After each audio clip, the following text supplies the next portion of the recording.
आप देख रहे हैं विविध भारत न्यूज और मैं हूं आपके साथ अनुपमा खोबरी और रुक करते खास खबरों की ओर। खूनी रंजिश को लेकर हुआ बड़ा विवाद। कोसी के गांव गिरोह में खूनी रंजिश मामला मथुरा जनपद के थाना कोसी क्षेत्र स्थित गांव गिरोह का है, जहां पर जाट और जाट समुदाय के दो पक्षों में खूनी रंजिश देखने को मिली, जिसमें 2 युवकों सहित 3 महिलाओं को गंभीर चोटें आई हैं। जानकारी के मुताबिक गांव गिरोह के रहने वाले बलवीर और नवल में पिछले कई वर्षों से आपसी रंजिश चल रही है, जिसके चलते उनमें कई बार छुटपुट घटनाएं हो चुकी हैं।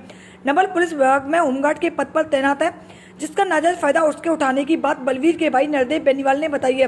नरदेव बेनीवाल के द्वारा बताया गया, विगत कुछ वर्षों में मायावती के शासनकाल में उसके द्वारा गांव के लोगों पर हरिजन एक्ट जैसे मुकदमे भी लगाए गए और पूरा गांव उनकी हरकतों से परेशान है। आज की घटना को नवल समेत उसके पुत्र परशुराम, नारायण, ओमवीर, पवन, गिरदाई समेत उसकी पुत्रवधू सोनदेही के द्वारा अंजाम दिया गया। घटना उस वक्त घटित हुई जब बलवीर और उसके परिवार के लोग अपने खेत पर मैट डाल रहे थे। नवल तभी अपने चारों पुत्रों समेत 5 अन्य लोगों को लेकर खेत पर पहुंच गया और बलवीर और उसके परिवारजनों के साथ लाठी, डंडों, फरसों और कुल्हाड़ी से वार कर दिया, जिससे बलवीर और उसके 4 अन्य परिवारजनों के गंभीर चोटें आई हैं, जिसको लेकर परिवारजनों के द्वारा नर्सिंग होम में इलाज के लिए परिवारजनों को भर्ती कराया गया। घटना के तुरंत बाद नवल एवं उसके पुत्र समेत सभी लोग फरार हो गए और घटना की सूचना मिलते ही कोसी थाना प्रभारी प्रमोद पवार मौके पर पहुंचे और घटना की जानकारी करते हुए दोषियों की गिरफ्तारी के लिए पुलिस की 2 टीमें गठित कर दबिश देने की बात बताई गई।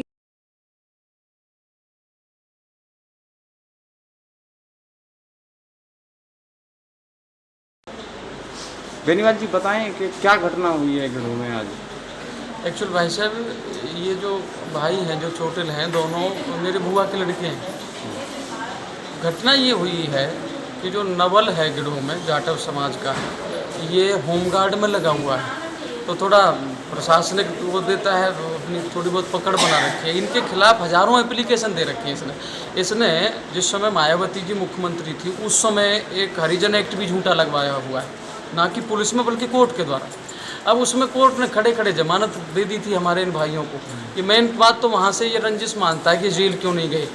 अब वहाँ पे एक मैंड ये डाल रहे हमारे भाई वहाँ खेत पे थे और ये पूरे असला लेकर के अपने 4 लड़कों को लेकर के, लड़के की एक पुत्र वधू है, इसकी नवल की खुद की बहू और नवल वहाँ मैंड डाल रहे थे। मेरे भाई होशियार सिंह ने इनको कहा भैया तुम ऐसे कैसे कर रहे हो, तो इसने सीधी गाली दी है कि अभी तो मौको अंदर क्या क्या करेंगे तेरे से। भैया होशियार ने हमारे घर फ़ोन कर दिया, एक हमारे दूसरे भाई हैं और एक उनका लड़का और हमारी भाभी, ये पहुँच गए वहाँ 3-4 आदमी।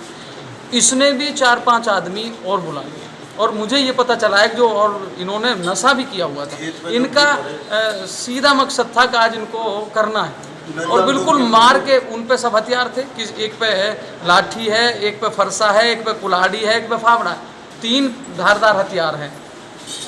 इनको कति ख़त्म करके मार करके पटक के चले गए। वो तो हमारी भाभी थी, वो उसमें थी, उन्होंने फिर फ़ोन, मेरा नंबर उन्हें याद है, मुझे फ़ोन किया, फिर हमने 1-2 जगह फ़ोन किया, हम फिर गाड़ी लेके पहुंच गए। तो मामला ये है कि मार के पटक के गया बहुत। ये जो नवल है ये उसमें है होमगार्ड में, तो ये बड़ा बॉस है, इसने आधे से ज़्यादा गिरोह पे मुकदमे कर रखे हैं। ये इनके खिलाफ भी हमारे जो होशियार सिंह चोटिल हैं, इनके खिलाफ हजारों एप्लीकेशन, कभी तहसील दिवस में, कभी मंगल दिवस में, कभी एसपी के, कभी एसडीएम के, कभी तहसील, ये करता ही रहता है। तो इसकी कोई तहरीर थाने कोसी कला में दिया? कोसी कला थाने इंचार्ज को कह दिया है, बातें हो गई हैं। उन्होंने ये कहा है कि पहले जान बचाइए फिर आप मेरे पास आना मुकदमा, और उन्होंने चौकी इंचार्ज को भेज भी दिया गया, वो बातें भी कर गए हैं। वो भी ये कह के गए कि मैं वो घटना स्थल पर जा रहा हूँ और फिर आ रहा हूँ, फिर यहाँ तहरीर हम ले लेंगे।